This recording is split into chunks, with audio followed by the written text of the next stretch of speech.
Melinda Gates is the co-founder of one of the world's largest private charitable foundation, and she is also a passionate advocate of children in poverty. Ms. Gates feels that gender diversity is not just good for women, but it is good for anyone who is looking for results. So empowering people by respecting and appreciating for what makes them different and valuing them for what they really are. These are the themes we shall explore in our next session. Our next session is on diversity and inclusion at workplace. To deliver the talk, I now call upon Dr. Priyadarshini John, Senior Consultant Nephrologist, and Dr. Tharani Putta, Associate Director, Abdominal Radiology, AIG Hospitals. Over to you.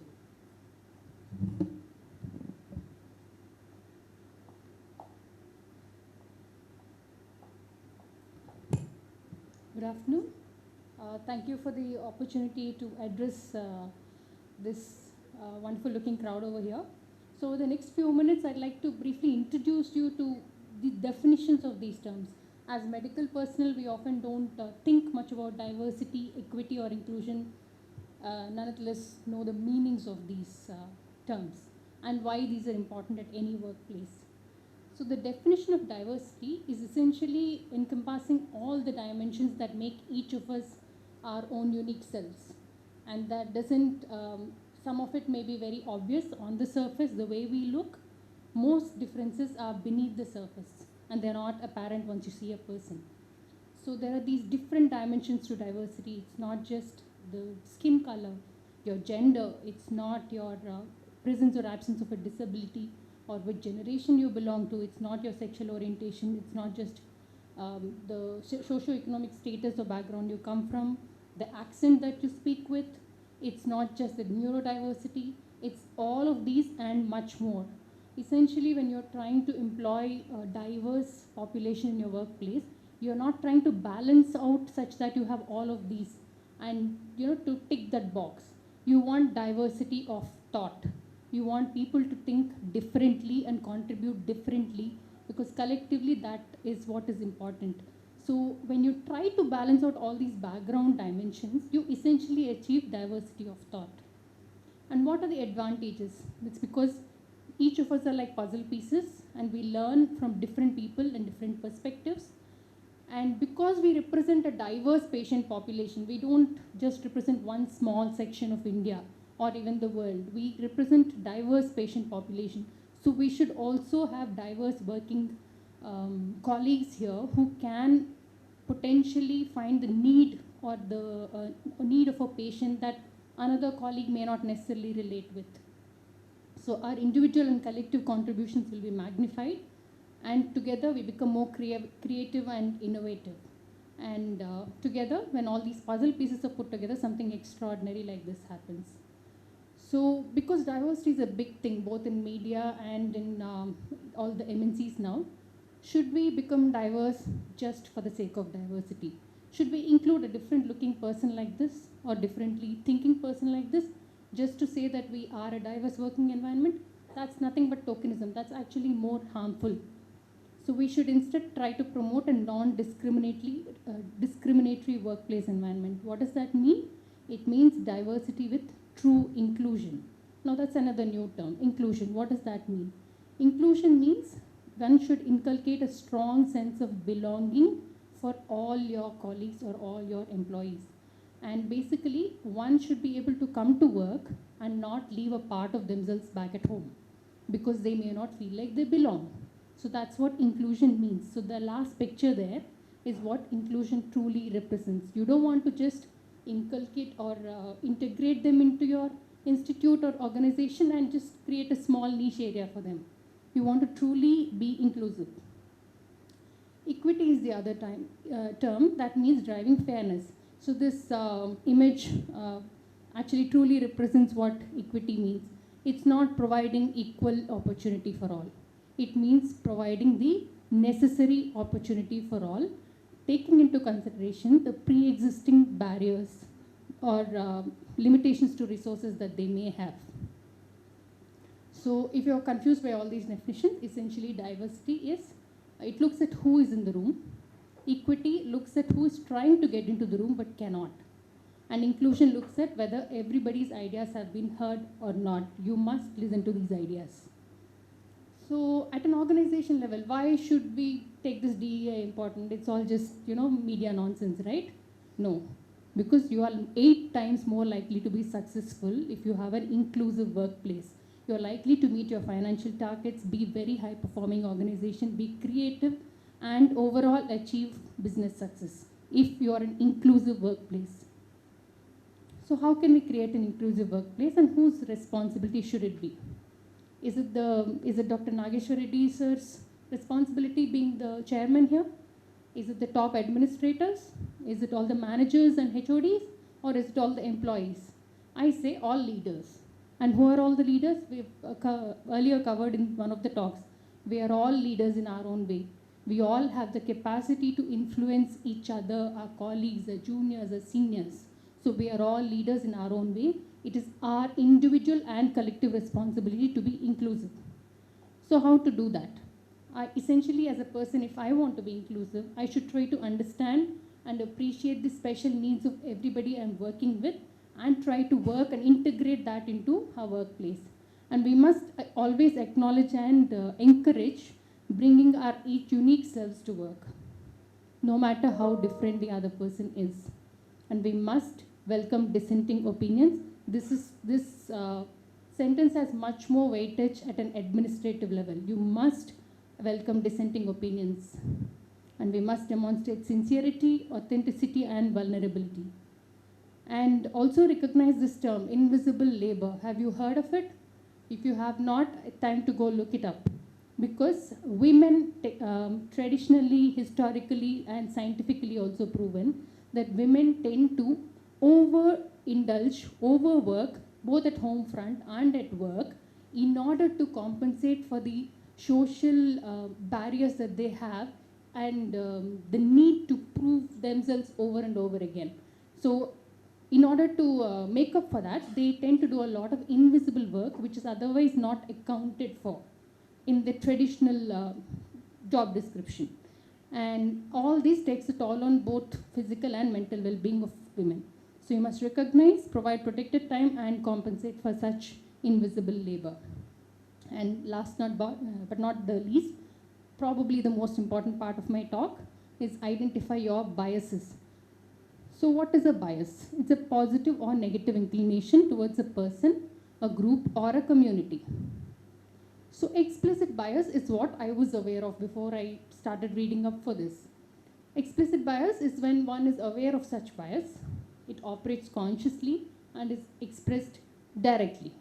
But implicit bias is much more dangerous, and because we are all not aware of such biases, they're completely unintentional, they operate subconsciously, and they're so hard to pin down because they're very subtle. And it seeps into our everyday decisions, practices, hiring, the way we treat patients, the way we treat our own colleagues. So why is this implicit bias there? Why? I believe we all have implicit biases. Now I know that. Earlier I did not know that. So why is it there? Because when any second, the sensory inputs that our brain gets are in millions, and our brain cannot process all those millions of sensory inputs in 1 second. So it tries to take patterns, recognize patterns, make associations. Essentially, that's nothing but stereotyping, right? So we end up stereotyping, and that's what creates these biases. And it's also influenced by media and our own cultural conditioning, the way we're brought up. So when I was reading about this implicit bias, I had a question to myself. I did not think I was a very biased individual, at least not to my own knowledge. So I went and tested myself. Harvard University had published this implicit association test. There are different aspects and facets to it. You can choose the test of your choice. So my response was very surprising. I was very upset by it. It said that I had strong automatic association for male with career and female with family. So anybody who knows me in the crowd knows that I'm a reasonably strong career woman. I mean, I have my priorities set right. I love my family, but I'm a strong career woman. So I said, this is nonsense. This is not right. So in fact, at the end of the test, they asked me, do you think you agree with these results? I said, no. So I went and took another test. So that said, I have a slight automatic preference for thin people over fat people. Really? Okay. A third test because I didn't believe that again. This said that I had moderate automatic preference for old people over younger people. And I believe I was only part of 7% of the 1 million crowd that took this test who preferred old people over young people. So all these kind of created this uncertainty, doubt in my mind. Okay, so maybe I am biased, maybe I'm not aware of it. That's exactly the definition of implicit bias. I'm not aware of it. So, okay, if I'm not aware of it, so what big deal? Because it seeps into our everyday practices, especially so if you're in a leadership position, influential position, or hiring business. So how to mitigate this unconscious bias? Because they're automatic and one does not do it consciously. We must try to identify as much as possible what our own personal biases are, be very mindful, thoughtful of them, actively disrupt our bias when we think that may be affecting our own decisions. That's the first step towards a truly diverse and inclusive workplace. And we must learn to prevent them from dictating our own actions. So the next time, let's say, take an example, if you're in HR or you're taking an interview for somebody, interview is all done. On paper, everything sounds right for that person. But once the person leaves, you say, no, something is not right. I don't like this person. I can't pinpoint and say why. That is your implicit bias speaking. You don't know what it is. You're not consciously aware of what it is about that person that you do not like. But looking back, if you think deeply, you may figure out it may be her loose hair, or the color she's wearing, or the fact that he has a beard, or I don't know, maybe she's divorced. Maybe I don't like her accent. We do not know. We are not aware unless we are mindful of them and we keep thinking, repeatedly thinking every time we have a reason to not like or like some person without being able to point fingers as to why. And then once you identify this bias in yourself, you ask, so what? So what if that person's hair is loose or his beard is unkempt? Does that stop me from employing them, or does that stop me from promoting them? I don't like them because they're too loud, too rude, they have dissenting opinions. Is that a reason good enough to not let them go wherever they need to? No. If the answer is no, please go ahead and do what is necessary. So that's the first step to stopping your implicit biases dictating your actions. And at an organization level, it's a good idea to have periodic training modules and not just for the heck of ticking that box that we've completed a module. And we must have zero tolerance policy towards acts of exclusion, microaggression, classism. This is essentially what seep in if we are not truly inclusive. This is the other model, the pause model is a way to mitigate your unconscious bias when you think you might be having a biases and you're not sure. Go through each of these steps. This is freely available on the internet. And I'd like to conclude by saying health equity is achieved when every person has the opportunity to attain their healthiest life without any social, economic, or environmental barriers. And we all agree that we're nowhere close to health equity achievement in India. But we cannot even begin to achieve this in our population without first addressing the equity and inclusion in our workplace. Thank you. I now call upon Dr. Priya for the next part of the talk.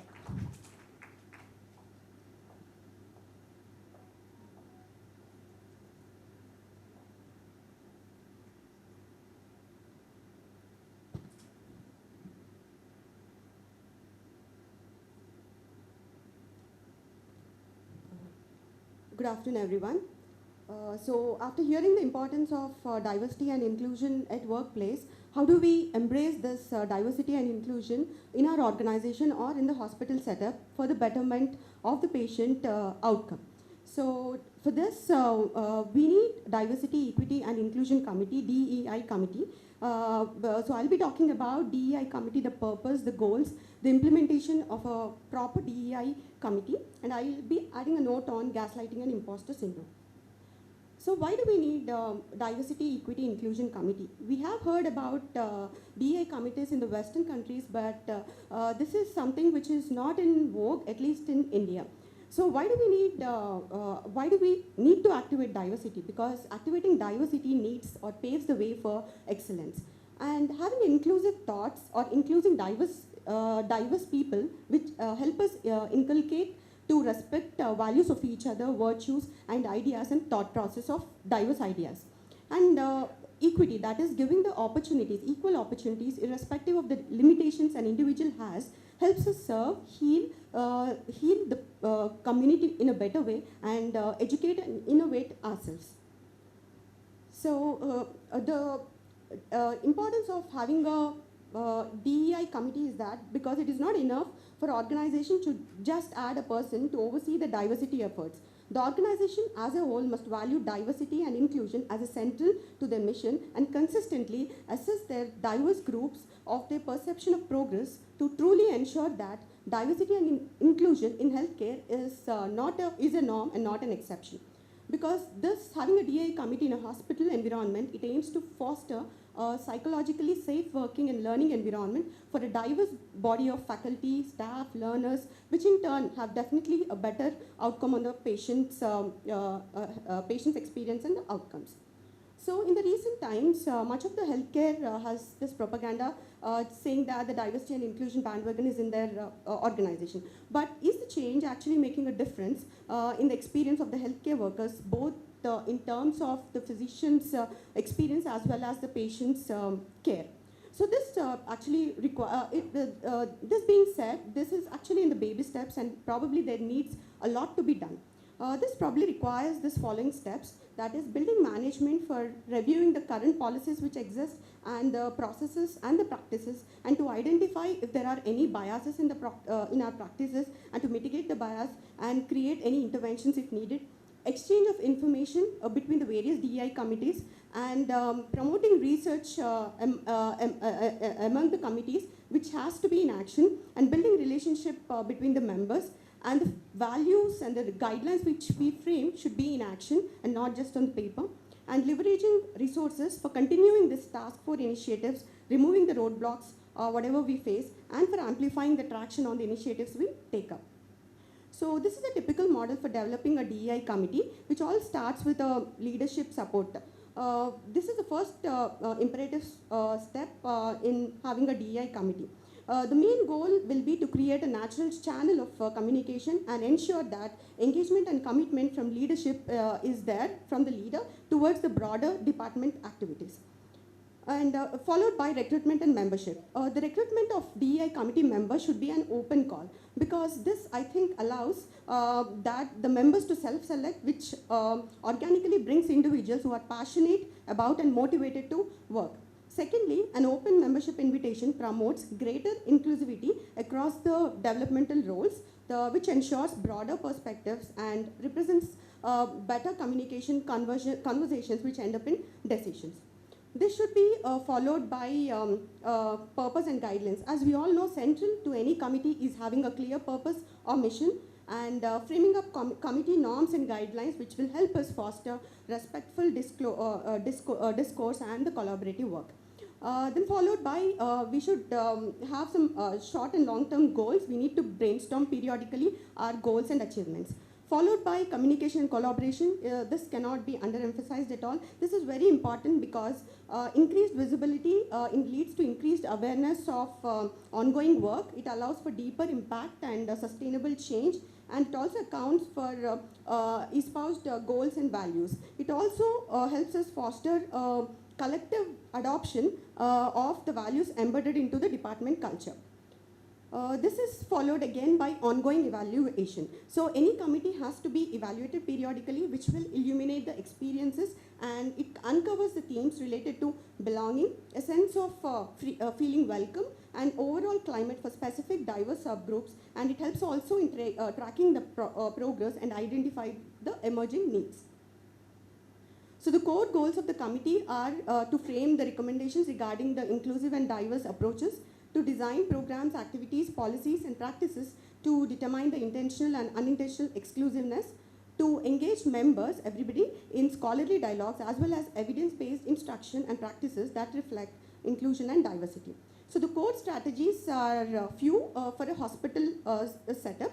So they go like this. The first strategy could be to create a comprehensive management model where underrepresentation exists. We need to emphasize more recruitment, more retention, growth, and advancement with specific focus more on where the underrepresentation happens.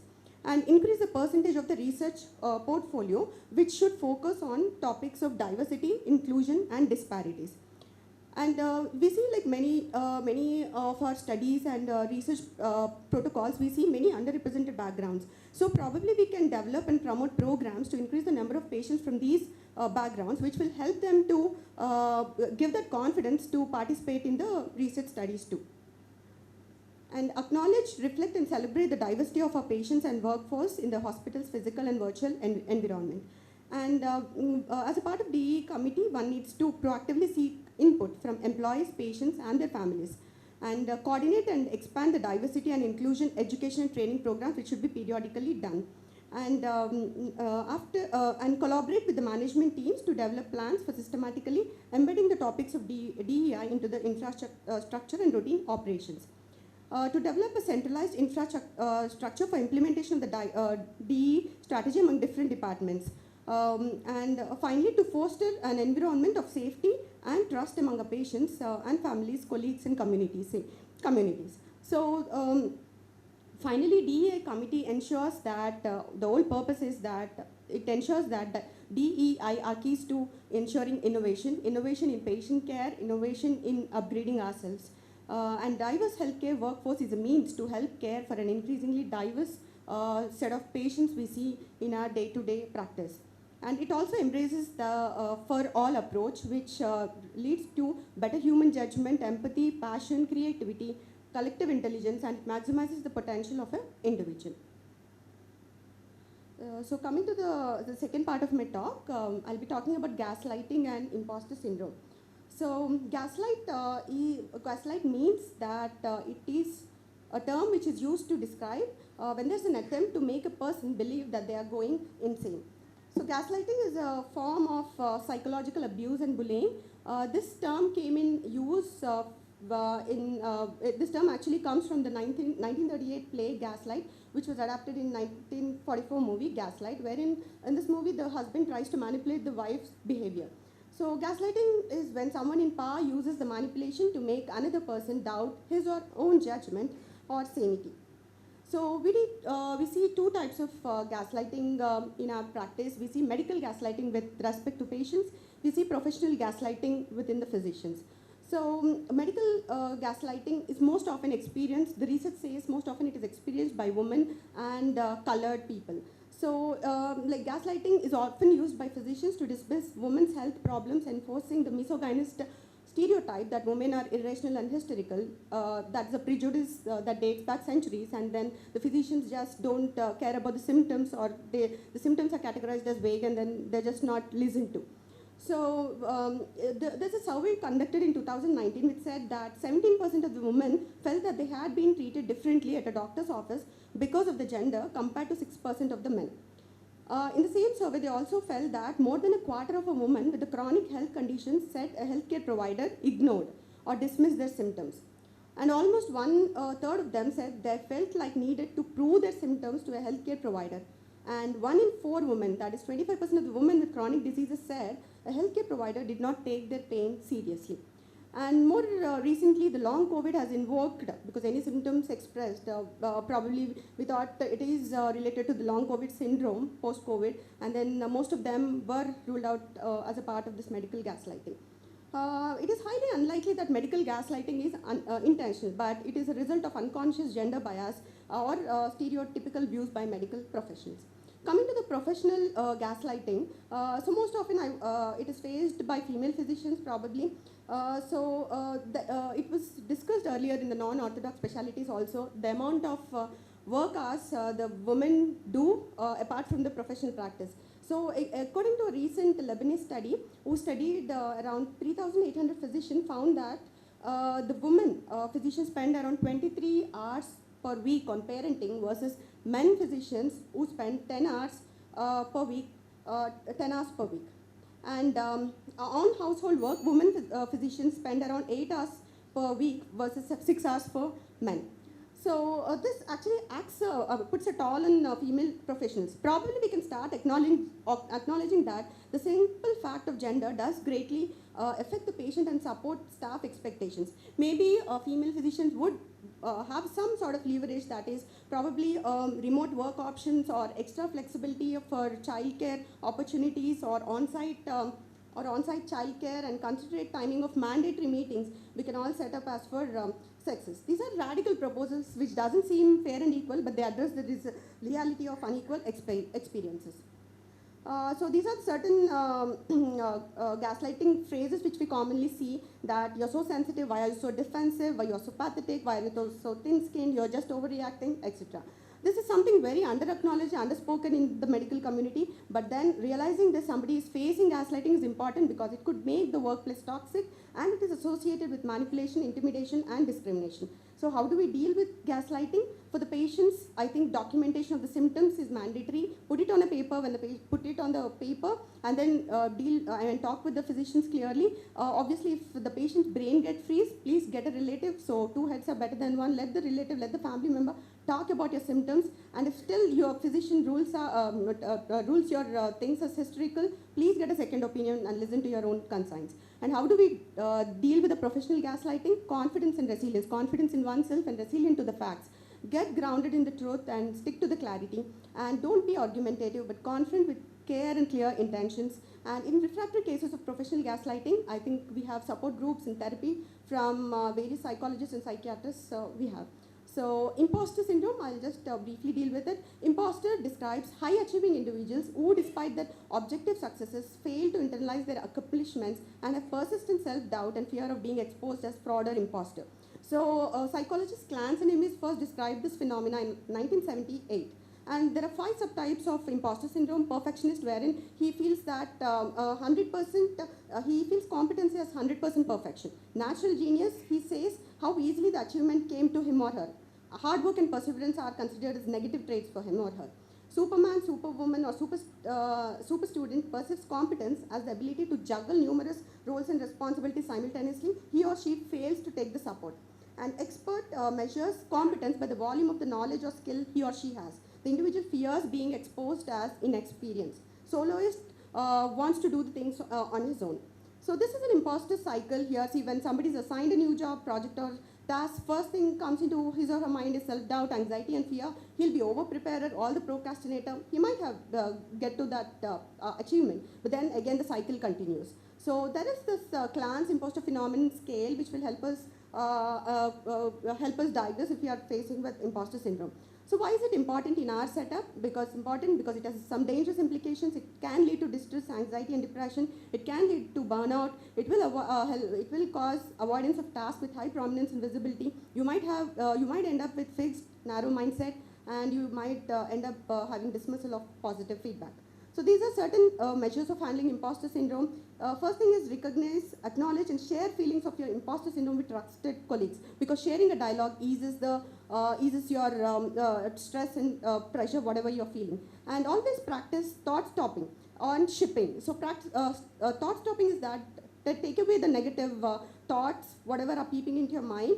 Just put a break there. Just think about the positive points. And shipping is a term wherein you don't wait for a perfect act to come in to project yourself. Just that's okay. Even if you do mistake, that's fine. So thought stopping and shipping are 2 important things which will help handle imposter syndrome. And more importantly, ask mentors and trusted colleagues for objective and truthful feedback. So definitely mentors and colleagues whom you trust and whom you value definitely help you go a long way handling this imposter syndrome. Thank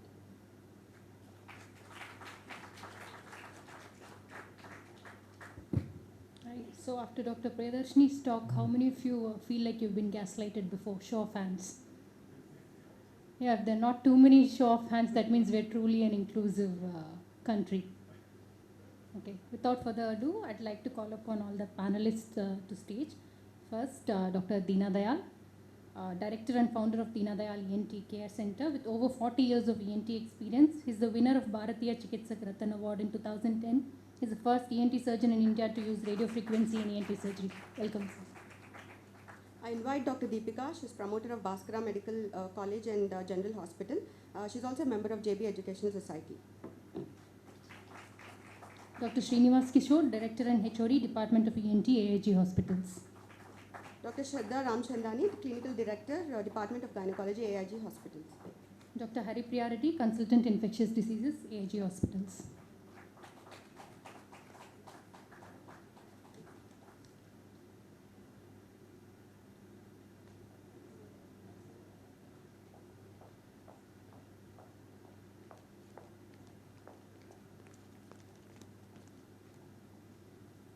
I'd like to thank all the panelists for taking time out of your busy time to come and address this audience here. Thank you all. So Any experience of diversity and inclusion? Did you face that you had any experience of diversity and inclusion in the care you provided to the patient? Here,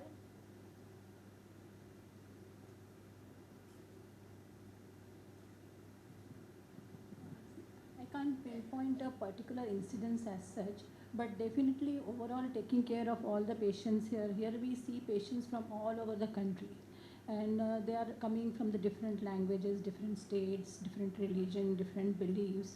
So taking care of them, we also should have a man force who is representing them in our man force. So we have a diverse man force with us. So it is never difficult for us to communicate with them. The patients, they also feel very confident. As soon as they come here, they find someone who is similar to them, whom they can communicate easily, so we can understand their problems. We can also convey our treatments or whatever message we want to give them. It's easy to convey. And post-operative, even operative patients, post-operative follow-up, everything is very easy for us because of the diverse man force what we have it here. So with that, in patients also, they are very confident. Medical errors are decreased because in our field, there is no scope for any error that we are not understanding what the patient is saying, or we are not able to convey what treatment we want to give, what follow-up we want to advise. So with all these things, the medical errors are decreased, and the patient stay is also decreased with us, and everything goes well, and the results are better with us. So it helps us a lot with our diverse man force here to handle the patients. Ma'am, I think you meant woman force with the 35% of senior women doctors Dr. Reddy mentioned we have at AIG. Let's call it woman force. Dr. Srinivasa, do you have anything to add to this? Yeah, I think, see, first of all, we're all human. And when you ask that question, obviously inside we all know that somewhere in our careers we have had these things. You know, the moment we immediately judge, that's what is to be human. But I think what is most important, and what I've learned over the years, is that patients, when they come with so much expectations, thinking of us as, you know, gods or demigods or whatever. And the least we can do is actually not have any sort of a bias in terms of when we sort of talk to them. And I have been a victim of my own judgments and things that you guys brought about in the talks that you gave before. But I completely agree with Dr. Shraddha. These are the ways and means to sort of overcome that. So I think I agree with Dr. Srinivasa. He said the least we can do to patients is not be biased. I think that's very important takeaway point. So next question to Dr. Deepika. How does implicit bias affect your patients or your decisions in healthcare? Have you had any personal experience with this? To answer this question, let me talk about my background. I know the one you talked about. So I did my schooling in a 100-year-old Catholic school, and my medical education was in Deccan, which is in a minority college. And then I did my family medicine in Cook County Hospital, Chicago, where it's similar, you know, to serve the underserved. Similar to Usmania, you treat thousands of patients, and all the postgraduates there are of different nationalities. And the patients are also different nationalities. You don't speak the same language, except for some of the 40% of the patients who are African Americans, Hispanics, who are the local minority patients. So most of the times you are encountering patients where you don't speak the language pretty much. So, and even in the ED, emergency department. So in like 20 years ago, we used to have AT&T operator come on and we are trying to communicate with the patient in the ED. You are coming with chest pain and it is with your body language, with the signs and with the language. And think of the malpractice also along with this. So this is how we used to communicate with the patient. Sometimes it used to be that African patient came with coughing and fever. So we had to put in isolation. Patient immediately goes into anxiety and panic attack because she's thinking we have put her in jail. By the time we get someone, an AT&T operator on the line, she has gone into a panic attack by the time we call the social worker and someone, and we can't get somebody who can speak the same language. But Africa was colonized by the British, by the French, and also we had to get somebody who spoke French. So there are so many things we used to encounter like this. And we had to give our languages what we spoke. So I gave Telugu, Hindi, and also one time one of the patient was put on high dose of steroids. So she almost went into psychosis. So they had our numbers, they called me in. So when I went and talked to the patient, I realized what she was fearing. So I could calm her down. So definitely diversity helps, our linguistic helps, and doctor, you have put up all these in diversity, the dimensions of the diversity, all that.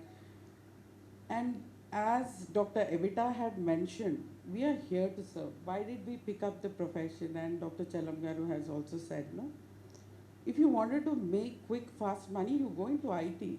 Why you want to come into medicine? You know, and especially if you're in US, you do 4 years of undergrad, and then you do medicine, then you get into, specialties, super specialties. It's a long, by the time you're in your 40s, you think of making money. And you pretty much don't have your personal life. And when I did, we have 36-hour call. Like family medicine, they think, you just did MBBS, it is a glorified MBBS. Trust me, it is not. I totally sync with what Dr. Evita said. We used to, my OB rotation was going at 4 a.m. today morning, coming at 5 p.m. tomorrow, and then the third day is again normal day means again 6 a.m. to 6 p.m. Again the next day I am 4 a.m. So it's like we are all going through this life.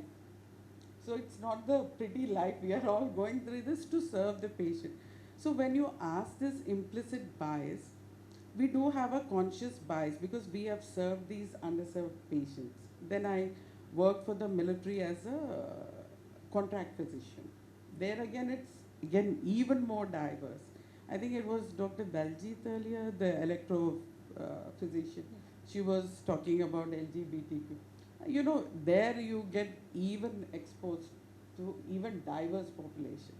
So you start becoming more accepting and less judgmental.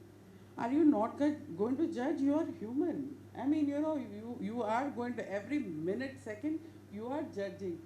If Chalamgaru, if his surgeon, his PGs are there, will he not judge all the time how they are doing? You are constantly judging.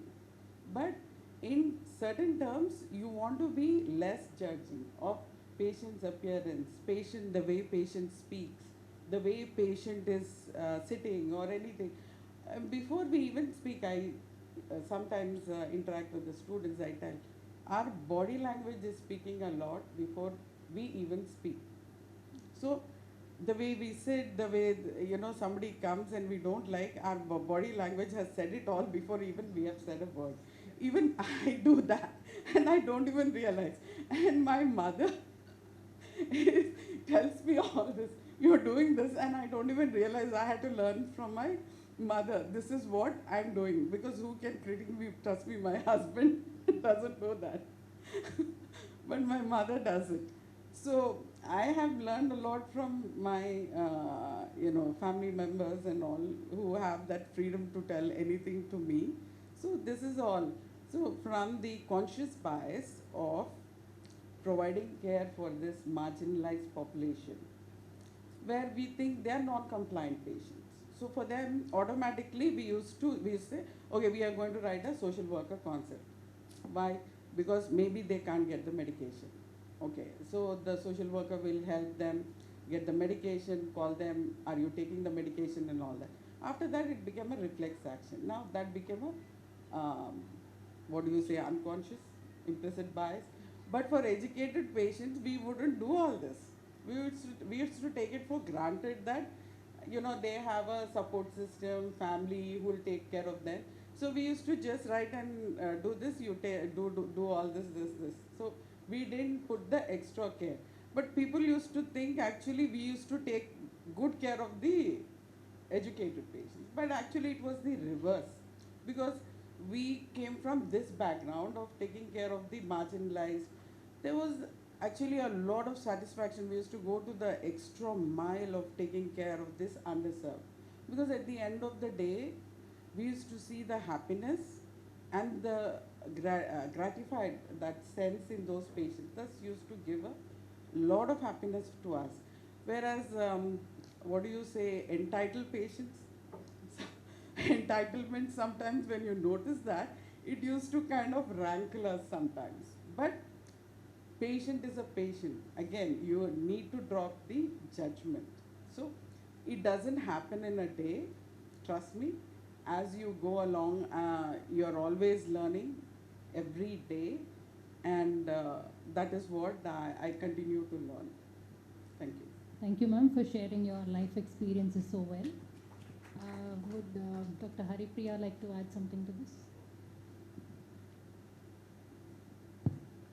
So coming to the implicit bias, like, I can tell about my medical college experiences. Like, I have seen that medical college learning and the way we are all taught medical college, and the patients, the way we see patients in our medical colleges is very much different. Once I came into my fellowship, which I did from a corporate hospital, FNB. It is the way it is very different. I was like, once I started doing my FNB, I came to know that how much, what is the difference between the medical college practice and corporate practice or the private practice. I would say that in medical college, in the setup, it is a rural background. For the most of the patients are rural background, and my professors, I heard them, and I unknowingly thought that is the way to treat patients. There's so much bias actually. As ma'am said, patients, whatever the kind of patient is supposed to be treated as patient, but there is because I learned from my professors, from my consultants, in my unit chief in my post graduation, and from my medical college, that they're way biased. Like, even I learned that bias until I came and see the other side of the world. They're like, okay, today is Friday, there is a market held. They beside our hospital, they would have come for the market and come and tell that there's pain here, there's pain there, just write some paracetamol and send off. Maybe true for few, but maybe we are really missing true patients.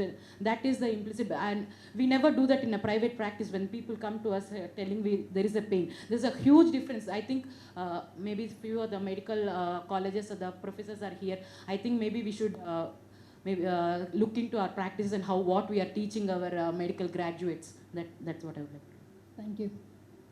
Yeah, thank you, Dr. Haripriya. I think the final ultimate point of practicing medicine is doing no harm, whether it is secondary to your implicit or unconscious bias. Thank you. Dr. Deen Dayal sir, I would like to ask this question. Gaslighting and imposter syndrome in individuals are mostly not spoken and not acknowledged in the society or in the medical practice we are there right now. So do you agree with this, and how do you think we can overcome this?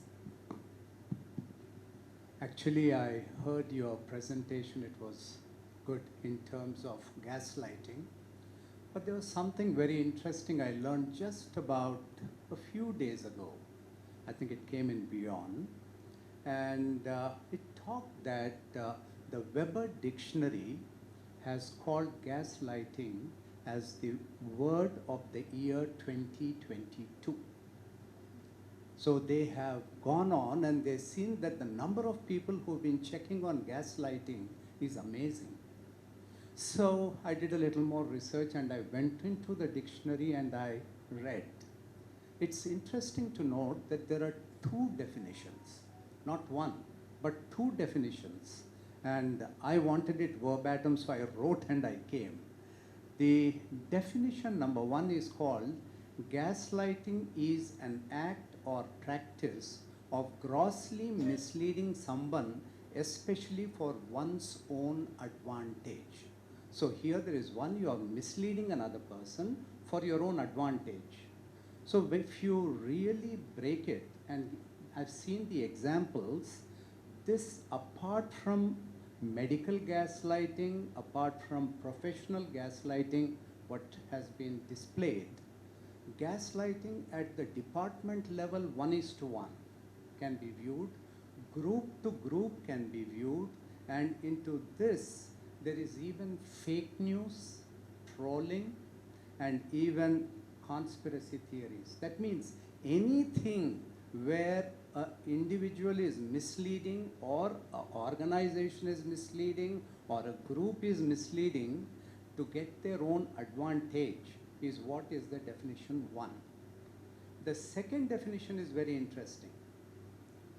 Gaslighting is psychological manipulation of a person, usually over an extended period of time, that covers the victim, that causes the victim to question the validity of their own thoughts, perception of reality, or memories, and typically lead to confusion, loss of confidence and self-esteem, the uncertainty of one's emotional and mental stability, and a deeper dependency on the perpetrator.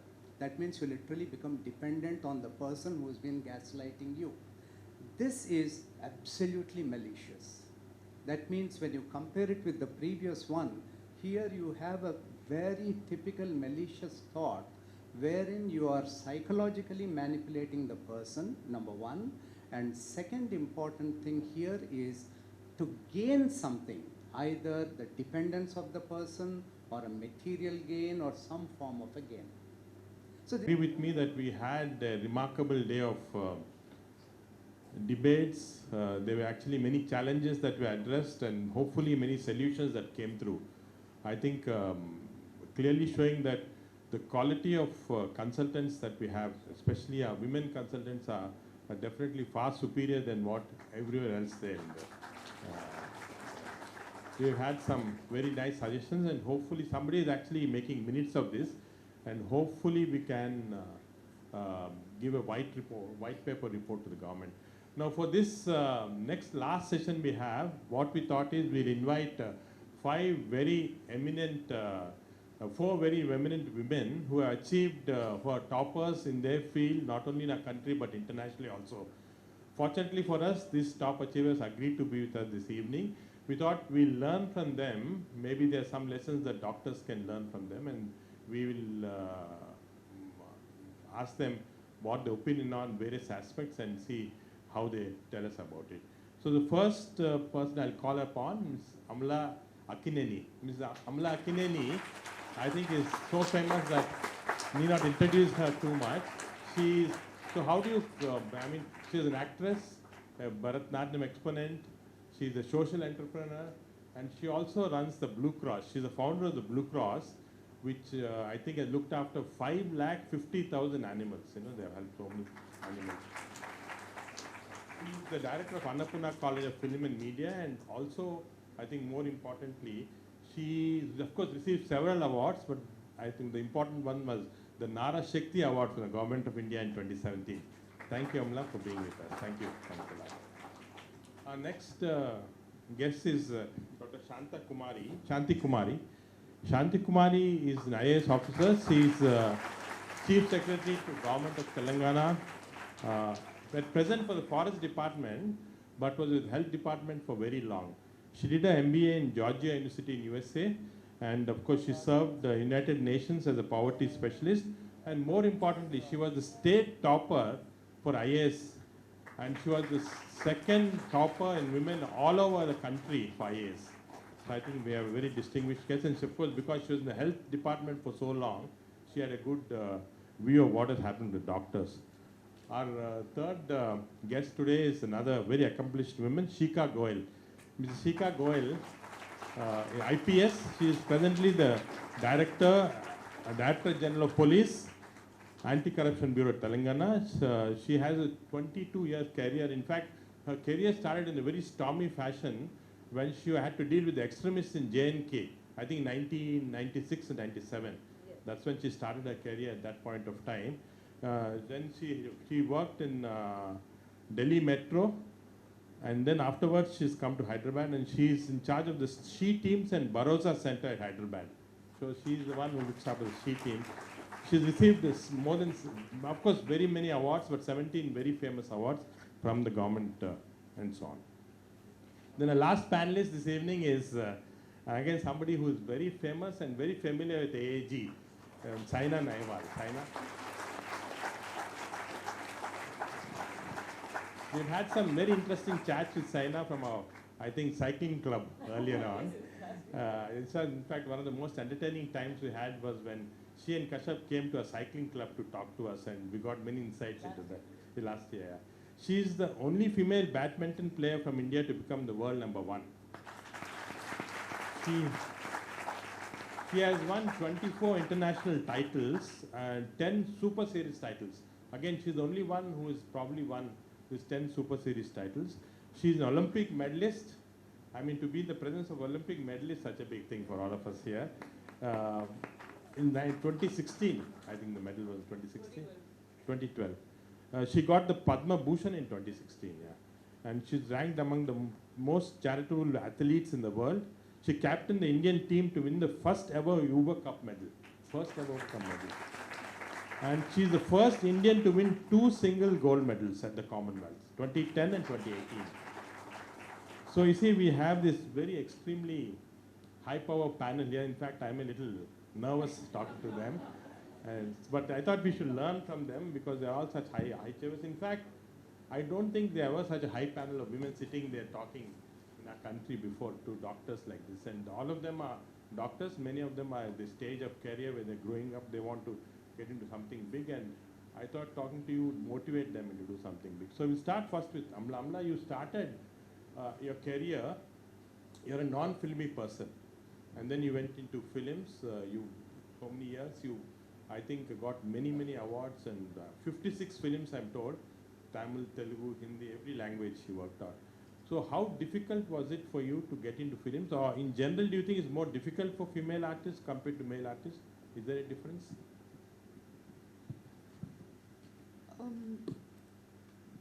You have to fit the role. There's no tailoring a role to fit a woman. It's usually you have to fit the role. And if you make your mark, then you kind of carve out a niche for yourself. That's how it was, at least when I started. I didn't anticipate a career in films. I was a classical dancer. And film directors were coming to me saying that, will you play the role of a classical dancer? And at that time I was young. I said, okay, let me explore a career opportunity. And it so happened that I carved a niche out for myself. It is not that easy for people who don't fit the role. And unfortunately, women in cinema is pretty stereotyped.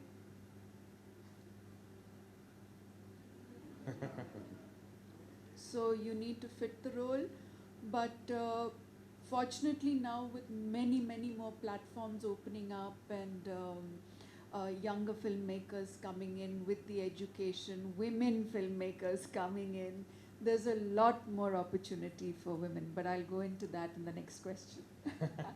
No, do you think that gender neutrality, is it easier for men to get compared to women or something? No, it's tough. It's like the Olympics. Anybody can aspire, but you have to make it. You start out with a love for cinema, you start out with a love for your art form, you attempt it, you make a name for yourself. It could be at any level, school level, college level, it could be community level. You may do something that catches someone's eye. But I think until you make it, it's not competitive like sport, but it is a commercial release. Until you get a commercial success, you don't arrive. So then that's when your actual career starts. But till then, you'll have to keep attempting. The good news is there are many career pathways using the skill sets of acting, of filmmaking, of any craft or art of film. You can apply it to many, many, many streams of career. But the Olympics is always the aim, no? The commercial success. Yeah. Thank you. Santhi Kumari, we have a question. You have been a health secretary for, I think, a very long period of time. In fact, many people in the health department rate you as one of the best health secretaries for what you did there. And so you have probably a very nice perspective of what happens, especially for women in healthcare. How do you foresee that? Do you see any special challenges for them there? First of all, thank you and congratulations for organizing a one-day program focusing on women's issues. It happens rarely, and I think even rare among corporate hospitals. So I must congratulate you for that. Coming to the challenges that women face in the health sector, there is this one thing that always intrigued me. I can speak for Telangana, and it is true for the entire government sector. Women as a workforce dominate health sector anywhere in the world. Leave aside a few corporate hospitals, but numerically they are a dominant section as compared to other sectors where women are numerically a minority. So in Telangana health sector also more than 60% of the workforce is women. And then there are documented studies which show that when women are associated with patient care, the quality of care is better and the outcomes are better. But in spite of all this, I find that there are very few women in the leadership roles. You take the directors of medical colleges, or you take the district health and medical officers, or senior administrative positions at state level. There are very few women. So I think this is one thing that we really have to break free. I have come across certain very important reasons why they are not rising above a certain level in terms of because of their responsibilities at home, and a whole lot of responsibilities that take on them beyond their capacity and beyond what is necessary. That is my feeling. So they give up promotions mid-career. The career advancement after a certain level is given up by them. Therefore, they don't become directors, they don't become heads of departments, so on and so forth. That is one major challenge. I think these young women who are sitting here in the audience, they should really think, how we define our role as working women and as, and our role at home, and how do we moderate this? How do we strike a balance and yet reach our aspirations to at the fullest level? That is one thing. Then second issue I notice that in health department or in health sector, there are many emergencies. There are many stressful areas. Dealing with emergencies, manning ICUs, then night shifts, which are not there so often in other sectors. So when we have these things as an essential component of this working environment, there is hardly any arrangement to take care of the additional requirement of women in these circumstances. Suppose if it is a daytime job, you go at 10 o'clock and you come back, probably any special arrangement is not necessary. But when you have to be on night shifts and when you have to be dealing with these ICUs, which in addition to demanding a certain service also put you under a lot of emotional and mental stress, there are hardly any arrangements. And in any case, owing to our culture, at home we have enormous responsibilities. So probably men, when they go back, they relax. But when women go back, they have yet another cycle of duty starting. So probably these are some of the very important things missing in the ecosystem which need to be taken care. Therefore, in the years to come, we'll be able to see women reaching their highest potential and the aspiration levels. I'm sure no one is giving up willingly, but it comes as a compulsion. So I'm sure the ecosystem addresses these compulsions, and we get to see more and more women at top positions. Thank you.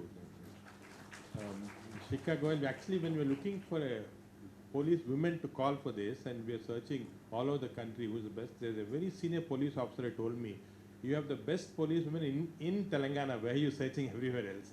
So that's how we requested you, and thank you for being here. I think in 1996 or 96 you were posted in J&K. It was a very tough period. 97. It was a very tough period, and being somebody from middle class, suddenly becoming a police officer, how did you face those circumstances? Especially, do you think there was an advantage for a male person there, or you don't see any difference? First of all, thank you, sir, for having me. J&K was one of my first assignments as a police officer. And at that point of the time, the number of women in the force were definitely much lesser. We're looking at about 25 years back, the number of women definitely very less. And the situation in J&K also at that time was pretty worse compared to what it is today. So yes, it was a difficult thing, but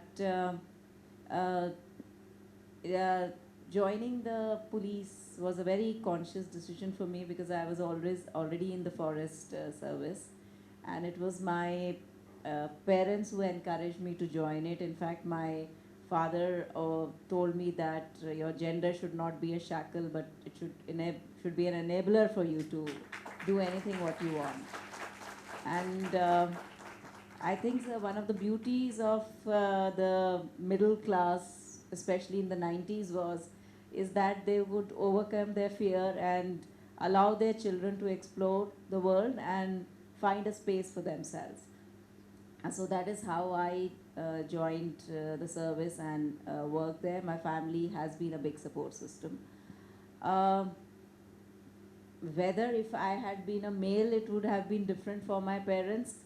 Not a little difficult to answer, but I know that every time I used to talk from there on phone to my parents, I could sense that worry in my mother's voice, and I feel that the more reason my brother had also worked in Srinagar in 1991, but I think since I was a girl, I think the more concern for the parents was the ecosystem in which you are working or living, because a bullet is not going to distinguish between a man or a woman, so that's not the primary concern, I guess.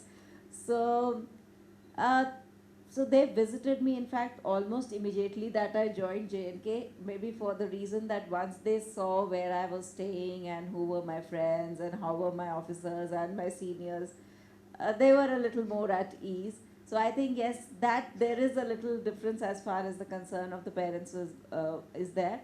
But otherwise, I don't see anything. I think it was, my time is J&K is something which I fondly remember till date. Thank you. I think some of our women doctors also face these challenges in difficult terrain and all. I think this is a good message that you're giving them.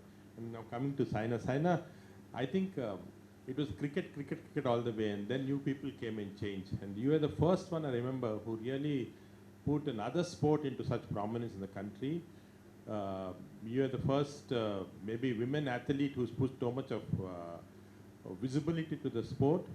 And when you came in and you did all these records and all, so many girls followed you. I think it created a huge train of people coming in to do the same thing. And of course, we have some boxing now also featuring in women. So do you think it was an opportunity, circumstances? Why was it so special that women, especially in badminton, started all this? Good evening, everyone, and thank you so much, sir, for inviting me. I would say that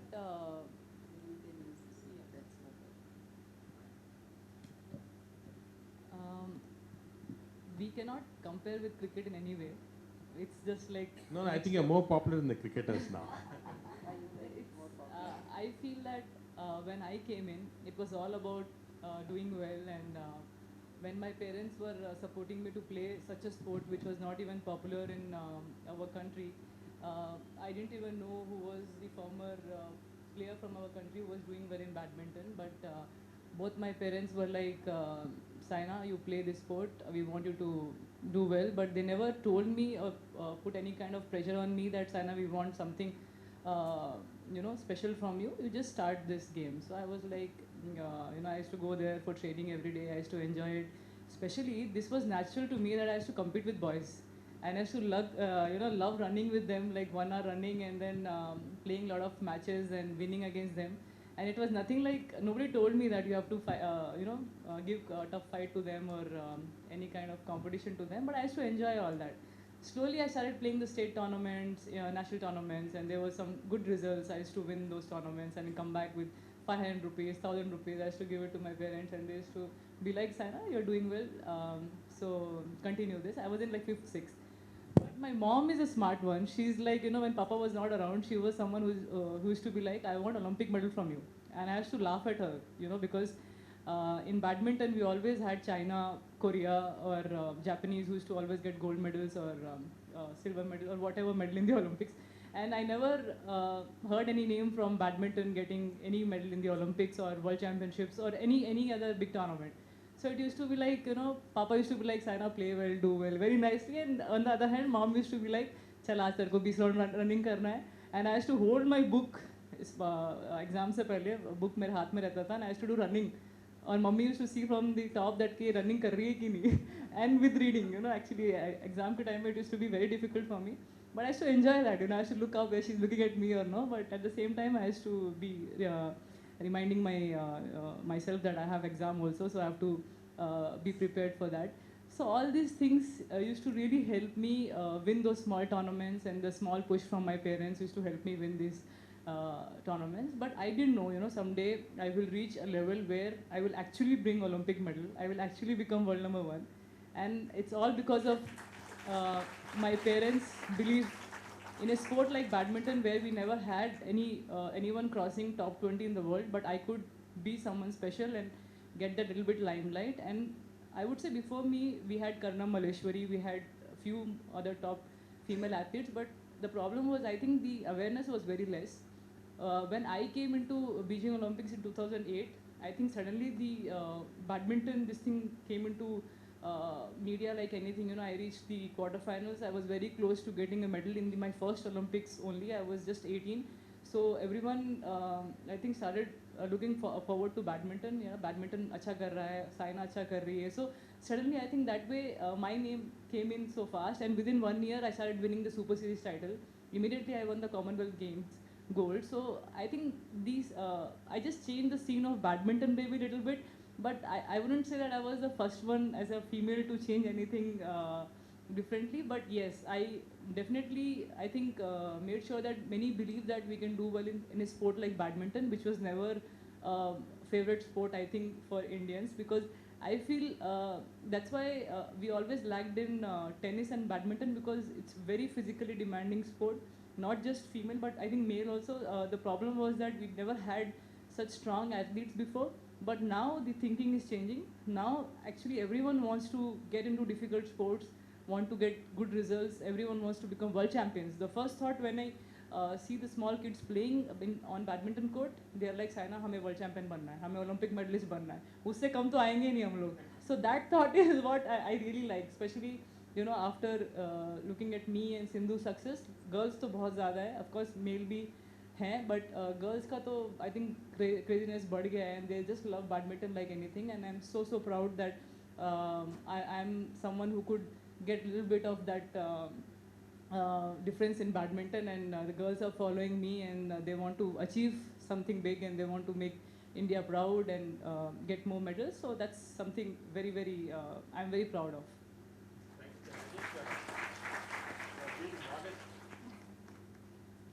I think you're being modest when you say little bit. It's not little bit. It's a huge change that you've made, a difference in the thinking of women. I think this is a perspective, again, for us, for the younger doctors, lady doctors who are coming up. This is very important to think very high I think all of I them. think so the competition feeling will really take you high. At the same time, किसी से भी हो, चाहे वो whether she or he, whoever is doing well, you just have to believe in yourself and you have to be like, I have to do better than them. Yes, yes. तो आपने अगर लड़कों को पीछे छोड़ दिया तो great, but लड़कियों को छोड़ दिया तो then it's okay, you're doing well, that's all. But it's always, I don't know why in India especially everyone thinks के लड़कियों को better करना चाहिए, but it's not like, you know, you'll get the competition from them as well.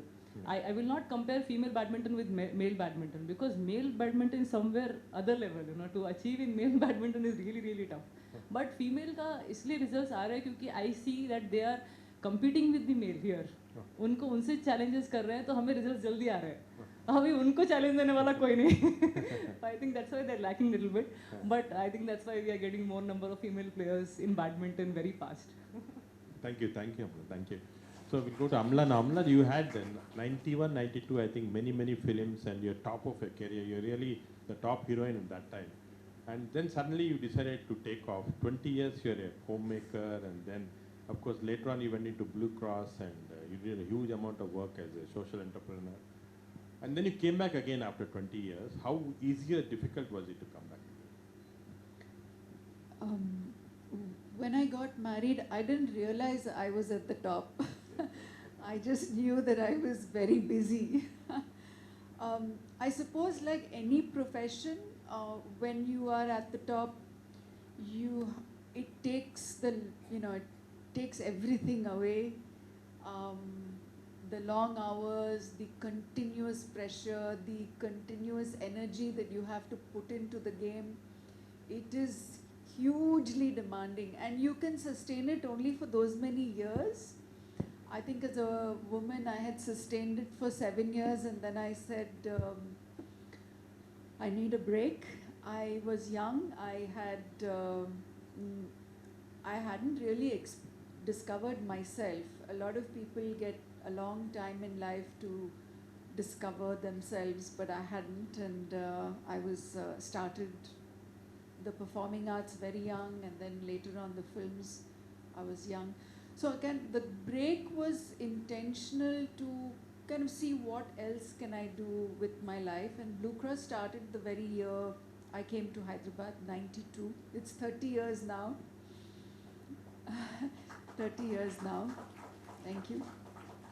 And coming back to films was also not intentional. Suddenly I started getting roles to play people's mothers, and then I said, oh, I've aged. But again, I'm a person who, if a good opportunity comes, I don't shy away. I'm always ready for a good opportunity, and I took that opportunity, and I realized it was wonderful to be working again, and I suppose being a performing artist, it just came back like that. But it was without the pressure. I think when you are leading lady, the pressure is something different. Then I was, without the pressure, it was so much more enjoyable. There is so much work in the art world. It's that's the wonderful thing. There is so much work and so much opportunity available, which is, I think I was ready for it, and I was ready for taking that step. It also helped me in taking the next step, which was to take charge of the Film and Media College that my family run. So I think one opportunity always leads you to the next, and that's what I did. Is it difficult for other ladies? For technicians, no, because it's very easy for a technician to take a kind of an assistant job initially, ease yourself back into the trends. Just like in medicine, there are changing trends and technologies. Every day, every year, you have to keep yourself in sync. And for technicians, it's easy to slip back in again. But for actors, when you face the camera, you look 25% bigger. So if you've lost control and you're too big, then your opportunities will be limited. But that 25% magnification happens on screen. So, you have to have the either genetically gifted or you have to work very hard. I work very hard. But also you're genetically gifted, I think, both. Yeah, but there's plenty of opportunity, that much I can say. Thank you. This is Dr. Santhi Kumari. You're actually surrounded by very powerful men, both politically and administrative wise. In IAS, I think is always, you have this group of very powerful men. So how do you put your own voice forward? Because this sometimes happens in our medical departments also. You have very powerful men who are chiefs and all, and the young upcoming lady doctors feel a little frightened being in midst of them. So how do you manage to do that? How do you get your voice across? I would like to answer this question at 2-3 levels. First and foremost, from my experience, I feel it is very important that we have to be knowledgeable and we have to gain experience, by trying out whatever we have, whatever became a part of our knowledge.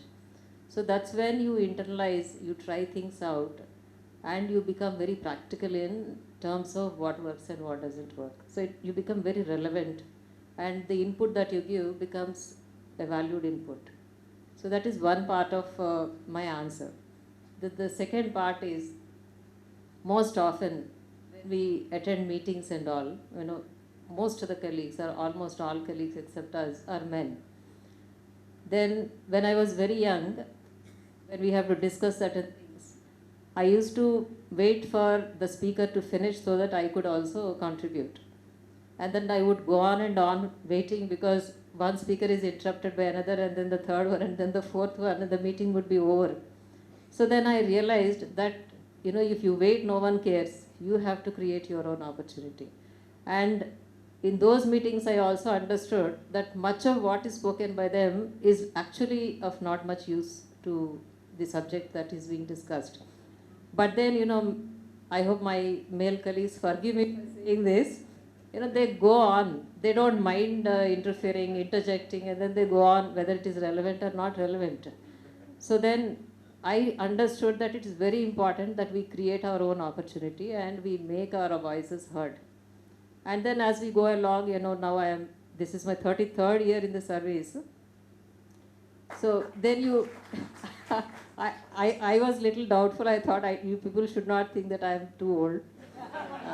Anyway, so then, since I'm in the same place, people know, and then it happens over a period of time that they wait for you to contribute.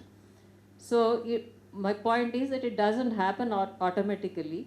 And then given the cultural prejudices that we have in the society, people tend to think that, oh, she doesn't know anything. If she has not spoken, she doesn't know anything. So that's not always the case. So that is number 2. And then the number 3, I find most of the women officers do very good work, whichever sector, whichever level, they put their heart into it, and then they create very good models, and they create good impact. But when it comes to showcasing their work, they tend to, underrate it. That, okay, it's not so good, it is very small, or, in any case, it is done by so and so, and I have only improved upon it, like that. They tend to underrate it and they don't project it. But I think it is very important to showcase your work.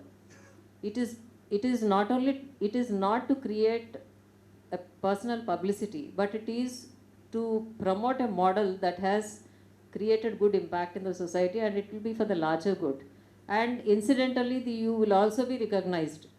So I think it is very important that we showcase, and some of the ways of showcasing the work is, you go to national fora and talk about your work, or you write about your work in the press, and you share your ideas with others, you encourage others to come and see, so on and so forth. So as I said, it is very important to distinguish here that it is not to create a cheap publicity, but it is to let others know the value that you have created in a given area. And the third very important point I wanted to share is that in all workspaces, I find a lot of bullying goes on. And when women are around, then people somehow are more inspired to do this in a wrong way. Bullying, easy, some cheap comment here, even if it is, when you have to make something, a serious statement, they say, okay, you look good. That is absurd, absolutely. So I think when these things are happening, it is an indirect way of belittling you. Sometimes it is direct. I think we must stand up and, protest it, resist it, and seek redressal. If you don't do that and you allow it to happen and suffer silently, you are encouraging them indirectly. And you become an easy, you become a fodder for all these bullies. So I think it is very important that we deal with it straight on. And it is so unfortunate, given the cultural fabric that we have, unfortunately. Many times, you go and complain. People say that, it has not happened to so and so, or it has not happened with him any time before. This is the first time it is happening, meaning that there's something wrong with you, that it happened and then you are complaining. I think these things we should never take lying down. We must resist and we must assert ourselves and make sure that these things don't happen to you again and don't happen to anybody else. So I think if we practice some of these things, I think people will definitely take you seriously. They behave, and then they respectfully receive the input that you are giving in any circumstance. Thank you. I think that's very important advice to the young doctors, to stand up to themselves, to present their work, and also not to give in to this. Fortunately, we have the leader of the SHE team besides, so anybody will be frightened to do anything extra. So on the same thing, Shika Goel, the police force is such a male-dominated force, and statistics I think say about only 10% or less are women. So how do you manage with all this such a male-dominated force? The police, in a way, is a reflection of the society. So as we're talking about how to work in that, it's not that that the gender-based challenges for women in police are any different from that in any other similar profession which has more men in it. So it is almost similar like that. Personally, what I have experienced is there's a tendency of overprotection by everybody from up to down in the hierarchy. And it is extremely essential for us women to ensure that this protection no way hinders your professional learning and progress. Like any other woman in a male-dominated, I've learned how to develop a balance between being assertive for getting the right outcomes while maintaining camaraderie and empathy. So that balance is extremely important. As ma'am was talking about, raising up your voice or challenging or comments. So it's like good fences make good neighbors. So I've always maintained a boundary and ensured that it is there wherever I am, with whoever and wherever I am. And just we were discussing in the other room, is that in most of these male-dominated departments or organizations, although they have now opened up to women for whatever reasons, or willingly or unwillingly, but there is a tendency to create within them certain gender-specific roles. So like we're discussing that you would have very few doctors. You were also training doctors in orthopedics or something like that. And similarly, in the police, we have developed that, okay, women are required to be doing this woman-centric roles. So it's very, very important for us to not get caught into that trap. That is also an essential thing. And for that, there is no substitute to being professionally competent. Unless and until you are that and you're good at your job, you are not going to get anybody's trust, or they were not going to believe in you. And you have to be a notch better than your male colleagues, because we are definitely, being in small in numbers, always under the lens. Thank you. I think the same applies for doctors here also. When they go up the leadership, they'll have to be a notch better than the male counterpart to actually sustain that. So, Saina, something equal is that now social media has become so common, and everybody has their opinion on WhatsApps and Twitters and so on.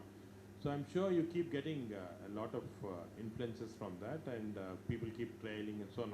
All sorts of things happening. So how do you cope up with that? I think sometimes they analyze the game much better than us. I feel, it's so different. Like when you're doing well, when you're everywhere, then it's fine. You wear anything is fine. You do anything is fine. But the moment sometimes you don't do well, or the kind of comments you see there, not only for you but for everyone around you, then everyone gets the negative comments. So it's just like I don't know how they get so much of time to just sit on the social media and write all that, because there is no time. Everyone is thinking about themselves, how to do well, how to overcome those issues. It's not easy. Every field is a difficult field. Sometimes you get stuck somewhere. Sometimes your body is not allowing you to perform at that level how you used to perform. But you want to do well, so you're finding ways. Of course, it's not like you have never achieved it. You have achieved it so many times. You know how to play badminton. But people sitting there and teaching you how to play the game is something which I don't know, because they just sit at home and watch TV. How can I sit here and tell Sachin how to play or Virat how to play? It's so different. You can't even imagine those things. But अच्छा लगता है if they love you. But the amount of suddenly they become like जैसे शाहरुख खान था ना डर में, ऐसा बन जाते हैं वो लोग. मैं चाकू लेके आके तुमको it's something very difficult to understand. They love you, show your respect, show your love, maybe give your whatever thoughts you have. Saina, you have to improve this, improve that. I welcome it, of course. I welcome it from maybe a small kid also who comes to me and says, Saina didi, aap backhand nahi ja rahe ho. Very good, thank you so much. I will try and improve that. But don't just write anything you want when you don't know that thing, how it works. And I was seeing अपना cricket world cup चल रहा है, या जो उसमें एक by mistake bowler से mistake हो जाता है, या कैच छूट जाता है, आप पाकिस्तान चले जाइए, आप इधर चले जाइए. I mean it's not right for the because players के life में it's only one shot. You can't repeat Olympics or you can't repeat anything where you're playing. It's just one take, finish. आपको retakes का chance नहीं है इधर. But I just feel sometimes I get angry, but you can't control it. There's so many social media handles. You can't delete everything and say I'll be avoiding it. Just you have to be strong. You have to be mentally so strong that you know what your parents want, you know what your coaches want, or you know what your colleagues are supporting you for, and you just work towards it. And if you're working hard, you know the results will definitely come, because you have achieved it, you have done it. Maybe some days are bad. Sometimes Federer didn't achieve anything for 5-6 years, but he suddenly came and won a Grand Slam again. So you never know when the things will change, when you will again do well. But it's not that I started playing for them. I started playing it for myself, for my parents, because they wanted me to play. And I will play till I like it. I like the game, I enjoy it. And obviously once you feel that it is too tough for you to compete at that level, it's not easy, then it's my choice to decide what I want to do. But till then, it's making me feel happy. I like this challenge. I want to overcome it and see if I can do it or no. Because not everyone, before I could see them playing more than 25-26 years, but now the game has become so different that we have the best doctors, physios, who are able to push the player's body till 36, 37 and till 40. Most of the players are playing for so long. Then why not try it? It's player's life is always very short. But if you can extend it and if you're doing well, then nothing like it, because this is what you earn from. This is what is your job. And you like it, till then you enjoy it. And otherwise, if you don't enjoy it, that is when you have to just stop it. But this is on to us. And social media, even I will be someone who is just reading the comments and I'm like, okay, fine, thank you for the comment, but I will go on and do my work. Thank you. So, Amala, coming back to you, you come from Indian Family Enterprise, which is very big, and also I think they're all superstars in your family. Everybody is a superstar. So how do you deal with situations? You help each other, or sometimes conflicts come in, especially such big superstars you have in the house? So Since this is the third round of questions, I know we're coming towards the end. So let me say, I'm with a panel of superstars. It's always so refreshing to hear different perspectives and different ways to explain things, and I'm going to go back so much more. I'm going to go back a happier, wiser person from this interaction. So thank you for having me, and what a wonderful audience. Dealing with superstars don't behave like superstars in their house. They behave like very normal people. They clear their plate, they make their own coffee. They do all the things that normal people do. They have friends, they have good days, they have bad days, they have success, they have failures. I think the superstar is for the audience who love them. That's really the perspective. So it's wonderful to be part of a family who are all very creative. Because I'm a creative person myself. I can go into a room and I see a pattern emerge, and I can see how to bring different people together, and I see it before I can even explain it, and that's what my leadership quality is. And to be able, and most people wouldn't understand that because the world doesn't always approach things in that manner. So to be with a whole family of creative people, they've got it like even before you can say it, and we talk a lot about the work that we do. There was one very interesting fact that I found out, and this is something that everybody's been talking about this evening. If a job opportunity comes up